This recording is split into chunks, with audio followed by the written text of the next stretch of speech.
السلام علیکم ویورز، میں ہوں آپ کی ہوسٹ عشاء رحمان اور آپ اسے دیکھ رہے ہیں FM4 کے ٹی وی کے پروگرام ناز برداریاں میں، جو پاکستان کا سب سے معتبر حالات حاضرہ کا پروگرام ہے۔ ویورز، اس پروگرام میں ہمیشہ کی طرح میرے سوالات کے جوابات دینے کے لیے، ان پر اپنا بے لوگ تجزیہ کرنے کے لیے میرے ساتھ اسٹوڈیو میں موجود ہوتے ہیں ہمارے ملک کے ممتاز دانشور سینئر کالم نگار تجزیہ کار جناب ادریس ناز صاحب۔ السلام علیکم سر۔ وعلیکم السلام۔ سر، ہر طرف ایک ہی نیوز ہے، ایک ہی خبر ہے، عمران خان صاحب نے لانگ مارچ کی کال دی، لانگ مارچ بری طرح سے ناکام ہوا، اس کے بارے میں آپ کی کیا رائے ہے؟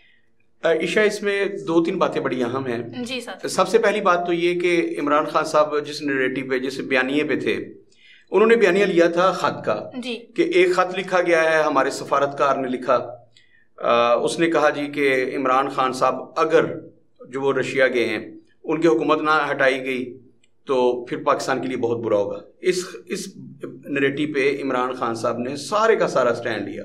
ان کی یہ جو حالیہ تحریک تھی جی، وہ اس کے ارد گرد، میں نے یہ ابتدائی دنوں میں کہا تھا، میں نے کہا تھا کہ یہ خط والا جو بیانیہ ہے یہ بڑی جلدی دم توڑ جائے گا اور یہ اتنا پاپولر نہیں ہوگا، پبلک اس کے ساتھ کھڑی نہیں ہوگی۔ اس کی وجہ یہ کہ پبلک کے بہت سارے ایشوز ہیں عشاء، پبلک ایشوز جو ہے نا، وہ مہنگائی ہے، وہ بے روزگاری ہے، پاکستان پہ جو قرضوں کا انبار ہے وہ ہے، لوگوں کو نوکریاں نہیں ملی، لوگ خودکشی پہ مجبور ہو رہے ہیں، بجلی کی لوڈ شیڈنگ دوبارہ سے پھر بے قابو ہو گئی ہے۔ اچھا، یہ ساری چیزیں پاکستانی قوم کا یہ ایشوز ہیں، جو لیڈر ان کو لے کے چلے گا، جو ان ایشوز پہ بات کرے گا، عوامی مسائل کی بات کرے گا، ان کے حل کے لیے کچھ تجاویز دے گا، لوگ اس کی بات کو توجہ سے سنیں گے۔ عمران خان صاحب ایک نیریٹو لے کے آئے، اس وقت سارے، چونکہ عمران صاحب کی گورنمنٹ گری تھی تو لوگ غصے میں تھے، ان کے کارکن جو تھے ان میں اشتعال پایا جاتا تھا، کارکن جو تھے انہوں نے اس بات کو، اس پہ رد عمل دیا، انہوں نے عمران خان صاحب کے جلسے بھر گیا۔ عمران خان صاحب اسی نیریٹو کو لے کے، پاکستان کی تاریخ آپ اٹھا کے دیکھ لیجئے، یہاں جو مستقل ایشوز ہوتے ہیں، مثال کے طور پر ایک ایشو تھا مسئلہ کشمیر، اور اس پہ مجھے بڑا افسوس ہے کہ وہ مسئلہ جو کشمیر کا تھا، ہم نے کشمیر کا سودا کیا اور عمران خان کے دور میں وہ سودا ہوا، کشمیر بک گیا۔ آپ کو پتہ ہے نا کہ مقبوضہ کشمیر میں دڑا دڑ ہندو جو ہیں انہوں نے وہاں پہ سکونت اختیار کر لی ہے، وہاں کے وہ رہائشی بن گئے ہیں جو انہوں نے آئین میں تبدیلی کی۔ کشمیر کا سودا ہوا، کشمیر میں ہندو دھڑا دھڑ، اور میں نے بار بار یہ کہہ رہا ہوں، کوئی توجہ نہیں دے رہا اس موضوع پر۔ آپ کسی ٹی وی چینل کو دیکھ لیں، کوئی پروگرام کرنے کو تیار نہیں اس پہ۔ 5 سال کے بعد بھارت خود کشمیریوں سے اقوام متحدہ جائے گا، اقوام متحدہ میں جا کے وہ کہے گا کہ ہم آپ کی قرارداد کے مطابق جو ہے وہ مسئلہ کشمیر حل کرنے کے لیے تیار ہیں۔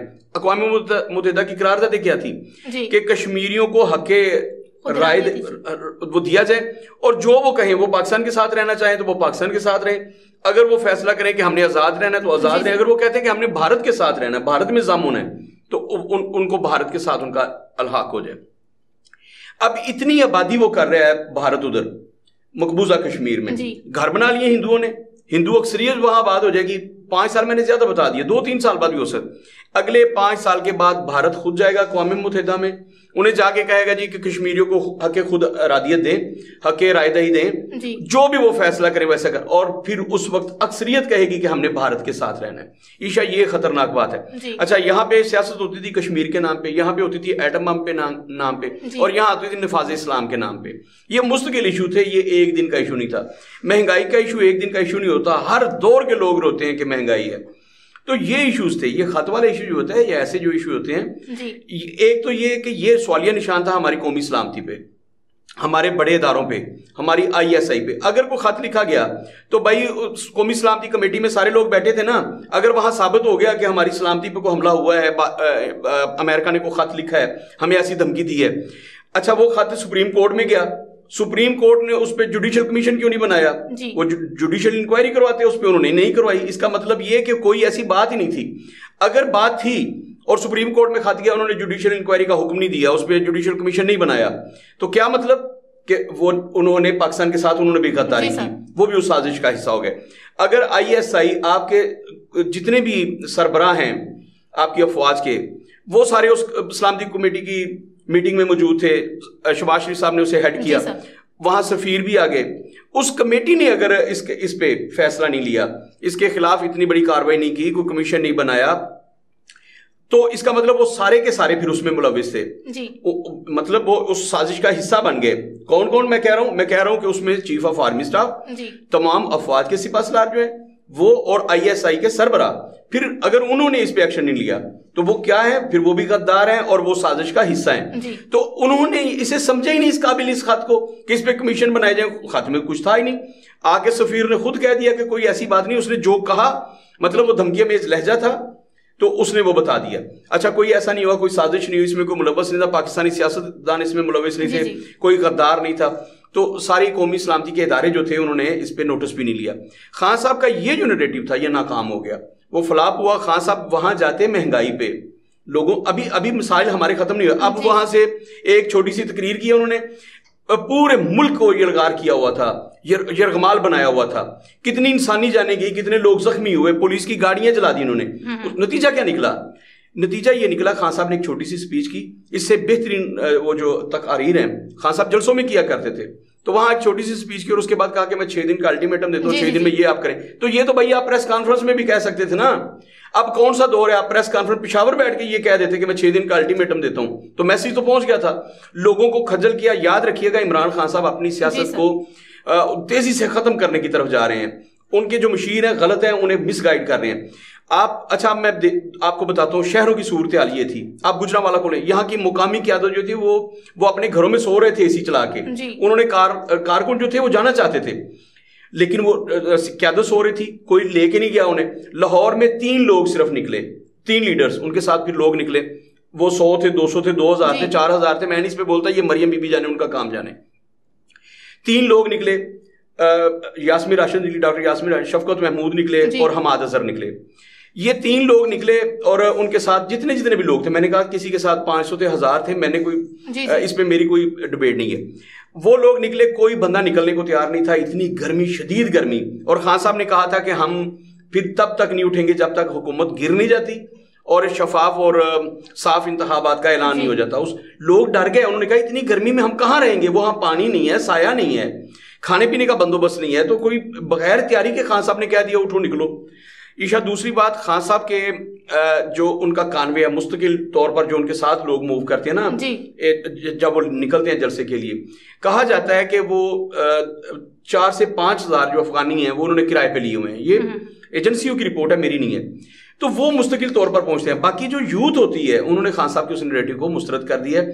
ہاں اسلام آباد اور راولپنڈی کے جتنے لوگ شامل ہو سکتے تھے وہاں مقامی طور پر وہ شامل ہوئے اس میں, انہوں نے خان صاحب کی بات سنی, لیکن وہ مایوس ہوئے ہیں کیونکہ خان صاحب نے کہا تھا وہاں میں بیٹھوں گا, تب تک بیٹھوں گا جب تک ایسا نہیں ہوگا, ایسا نہیں ہوگا, ایسا نہیں ہوگا. لیکن وہ تو بنے گا نہ چلے گا. دوسری بات یہ کہ آپ کے جو سلامتی کے ادارے ہیں, خان صاحب نے جن لوگوں کا کہا تھا نا میں نے نمبر بلاک کر دیے ہیں, آپ کو پتا کن کے نمبر انہوں نے کہا تھا بلاک کر دیے میں نے؟ نیوٹرلز کے. انہوں نے کہا تھا میں نے نیوٹرلز کے. بھائی انہوں نے جب فون سنانا ہوتا ہے تو بابا آپ کو پتہ نہیں وہ کیسے سنوا لیتے ہیں. اب خان صاحب پرسوں سے انہیں فون کر رہے ہیں, اب نیوٹرلز ان کا فون نہیں سن رہے. مطلب جو مقتدر لوگ ہیں وہ خان صاحب کا فون نہیں سن رہے. تو خان صاحب اپنی سیاست کو کس دہانے پہ لے آئے ہیں, یہ خان صاحب کو سوچنا ہے. میں اب بھی کہوں گا خان صاحب اس ملک کے ایک بڑے لیڈر ہیں, اتنے بڑے لیڈر ہیں کہ انہیں اپنے قد کاٹ کا خود اندازہ نہیں ہے. ان کی بات کی اتنی ویلیو ہے کہ وہ پریس کانفرنس میں اگر یہ دھمکی دے دیتے, 6 دن کا الٹیمیٹم دیتے, تو اس کا زیادہ اثر ہوتا. لوگوں کو کھجل کرنے کی بجائے, ان کو خوار کرنے کی بجائے, خون خرابہ کرنے کی بجائے اسلام آباد کا ستیہ ناش کر دیا, ساری گرینری ختم کر دی.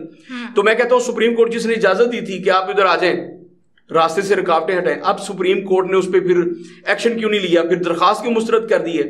تو ہماری عدالتیں جو ہیں میرے خیال میں یہ توہین عدالت نہ سمجھ لیں, لیکن اس انتشار کی بنیادی وجہ جو بن رہے ہیں وہ میں بار بار کہہ رہا ہوں, یہاں جوڈیشل مارشل لا ہے, عدالتیں چاہتی ہیں کہ سارے کا سارا پاکستان ہم چلائیں, اپنی مرضی کے مطابق چلائیں. تو عدالتوں نے جب کہا تھا کہ وہ آ جائے جتھا لے کے, تو پھر عدالتوں نے اس کا اہتمام کیوں نہیں کیا, انہیں باؤنڈ کیوں نہیں کیا؟ اب صبح انہوں نے کیا کہہ دیا جب آپ اپلیکیشن لے کے گئے, جب انہوں نے کہا کہ جناب یہ اسلام آباد میں ہوا ہے تو یہ توہین ہے سراسر عدالت کے احکامات کی. انہوں نے کہا جی ممکن ہے عمران خان تک ٹھیک سے میسج نہ پہنچو. یہ کمیونیکیشن کا دور ہے, سیٹلائٹ کا دور ہے. یہاں کون سا ایسا خط لے کے کوئی ہرکارا نکلا تھا عدالت سے کہ وہ خط عمران خان صاحب تک نہیں پہنچا؟ بابا یہ کیسی آپ نے لاجک پیش کیا عدالتوں نے؟ تو عدالتوں کو کوئی بھی فیصلہ رولنگ دیتے ہوئے سوچنا ہوگا کہ ہم کون سی بات کر رہے ہیں. ایسی بچگانہ باتیں کر کے یہ کس کو مطلب بہلا رہے ہیں؟ یاد رکھیے گا یہ سسٹم بیٹھ جائے گا, یہ قوم ان لوگوں کو معاف نہیں کرے گی. آپ لوگ عدالتوں میں بیٹھے ہیں, آپ لوگ بڑے بڑے عہدوں پہ بیٹھے ہیں, جتنے بھی لوگ ہیں, جو میں تمام سٹیک ہولڈرز کی بات کر رہا ہوں.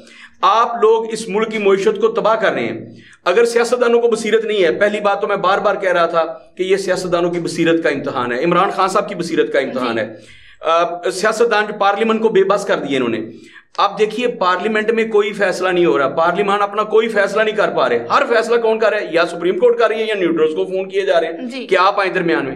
اب نیوٹرلز کو خان صاحب نے خود کہا تھا نا کہ آپ نیوٹرل رہیے، تو اب انہیں کیوں کہہ رہے ہیں درمیان میں مجھے مطلب نکلنے کا راستہ دیں؟ تو نیوٹرلز اب نیوٹرل ہیں، انہیں نیوٹرل رہنے دیا جائے. ان کا سیاست میں کیا کام ہے؟